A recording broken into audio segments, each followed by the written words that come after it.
walang low tide dito. Wala bang low tide dito? Ano yun? Ibas ang tubig. Ubas ang tubig. Nagbabawas. Umuinit kasi. Walang nahuli. Walang huli. Uwian na. Ang ganda ng ano, kulay ng langit.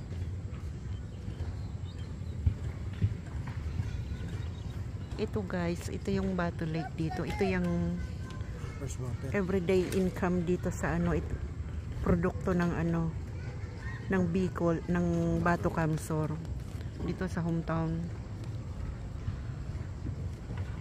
Ayan ang kinakabuhay nila, yung mga palaisdaan na yan dyan sa ano, gitna.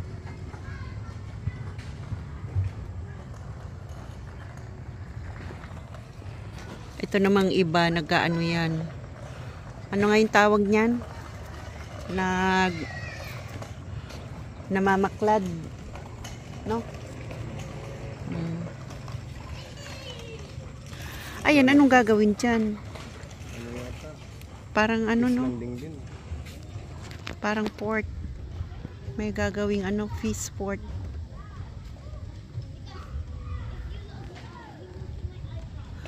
Hanggang doon pala yung ano, floodway eh, doon. Pwede tayong pumunta doon. Mamaya. Floodway. Kasi delikado. Hindi tayo magbumotor. Delikado nga. Yan ito guys, may dumaong na siguro may ano yun, huling isda doon mahal oh. Dumaong oh. Yun. Pamingwit lang yun. Ganda.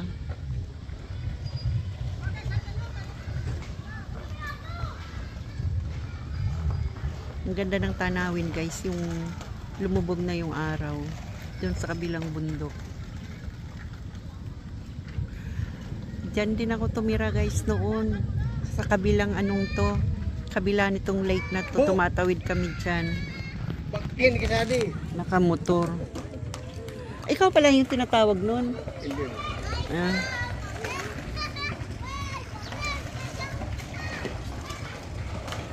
Diyan kami tumatawid din. Noon nung wala pang ano, wala pang daanan. Papuntang ano, wala pang kalsada papunta diyan sa kabila. Nag-boat lang kami pa uwi doon sa bundok na 'yon. Ito may dumaong.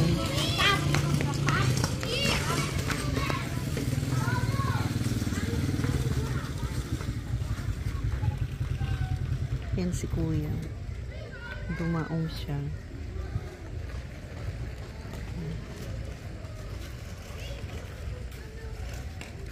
Pampakain niya ng isda, ano? May-ari ng fish cage yan. May mga pampakain na ng isda. Yan. Dadalhin nila doon sa ano, gitna.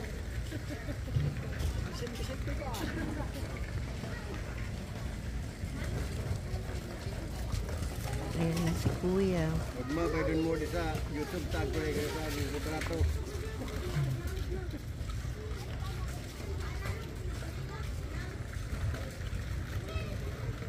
Wala naman sigurong isda yun. Siguro nagpakain lang yan ng ano niya, fish cage. Nagpakain lang ng mga alaga niyang isda.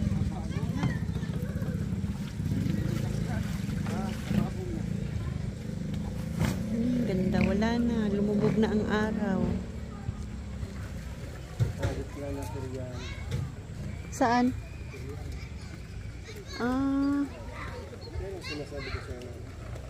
May piryahan dyan. Ayan na guys, paggabi na, wala na yung araw.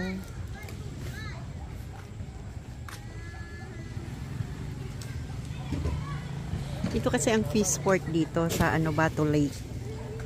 Dito dumadaong lahat ng isda tuwing ano, madaling araw, umaga mga 5 o'clock.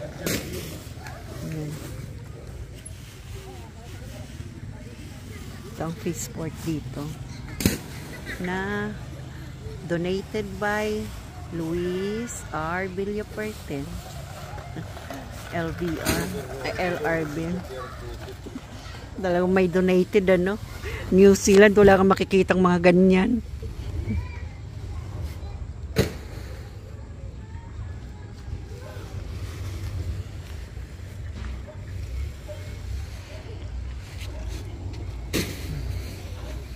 Ayan na, paggabi na. Umano na yung ano, dumilim na. Diyan sa kabilang bundok na yan,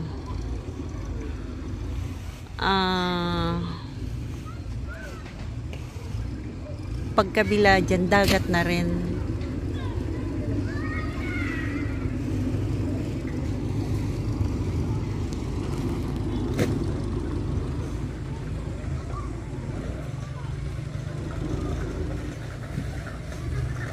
Yung problema lang dito kasi, ayan o, may tubig na dumadaloy dyan, madumi.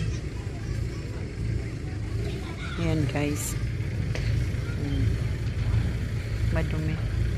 Papunta dito sa lake. Galing dyan sa mga kabahayan dyan sa taas. Dito pala pinapadalo yung tubig.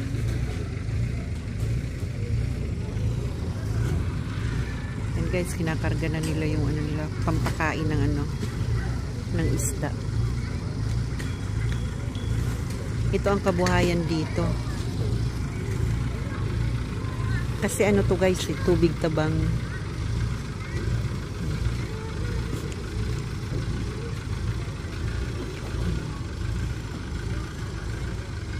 Magpapakain sila ng isda. Ayun naman, sagwan lang siya. Wala man lang may ano, dalang isda. Yan ko lang yung ibon. Yan. Oops.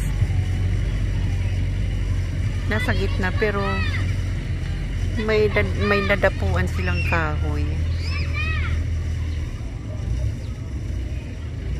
Yan guys ang mga ano, mga fish cage dito, mga alaga.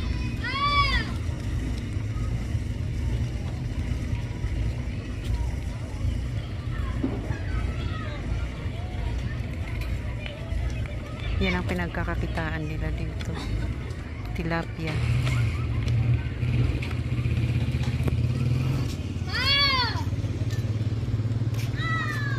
Pero in fairness, nililinis nila o sinusunog nila yung mga basura dyan sa tabi. Okay na rin.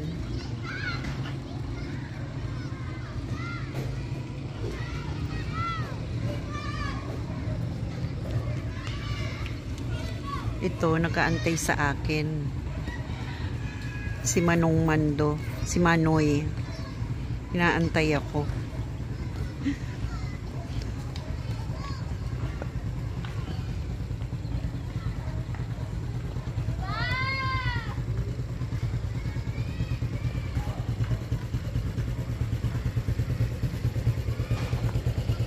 Wala na yung ano, wala na yung sun, kaya ayan na siya, dumilim na sa kabilang ano, kabilang bundok.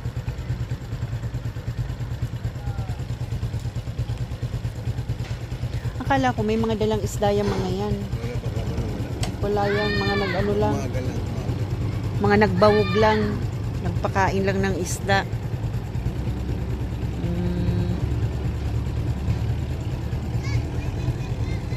Ayun na siya. Bye.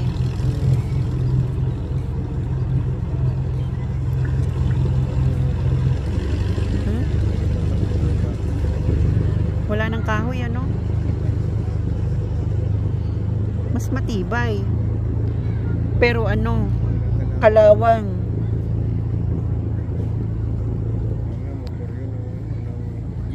Yung gamit noon. Kaya pala nakatigil dito, umaandar pa rin.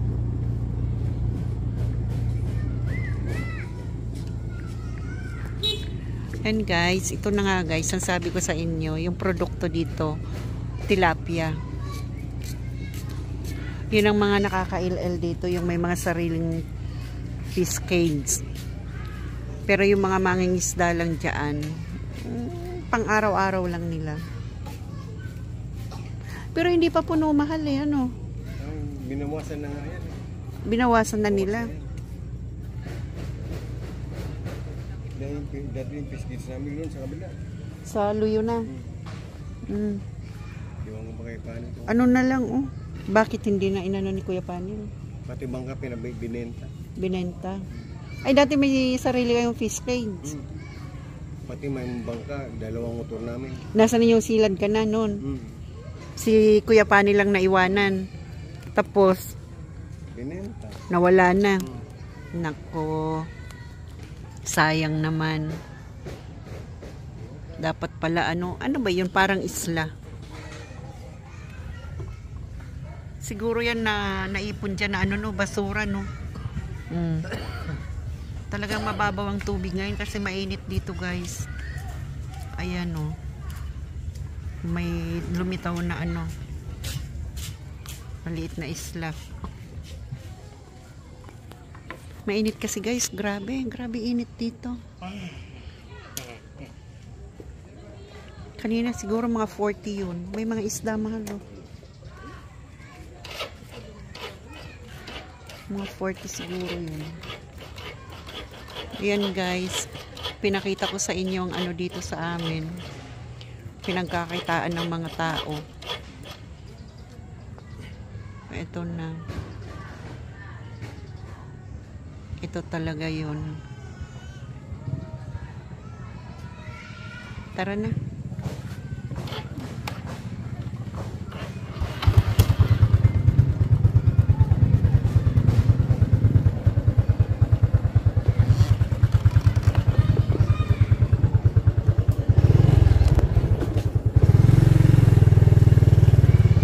Dito na lang guys.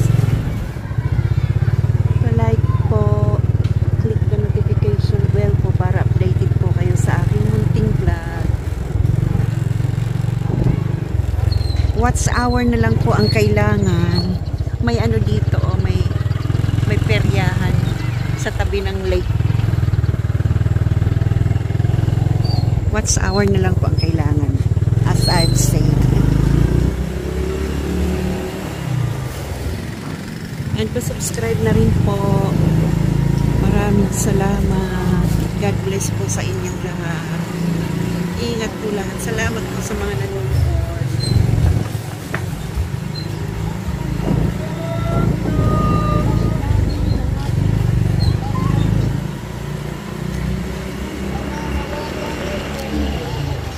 May tindahan dito ng mga gulay.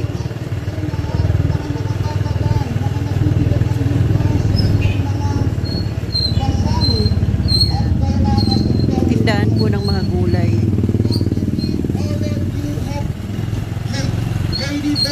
And I will give rest. And I will give you rest. Ano daw yan? Ito po yung isang katuwa na ngayong gabi na ang sabi ni Jesus, lumapit kayo lahat. Bye guys. Salamat.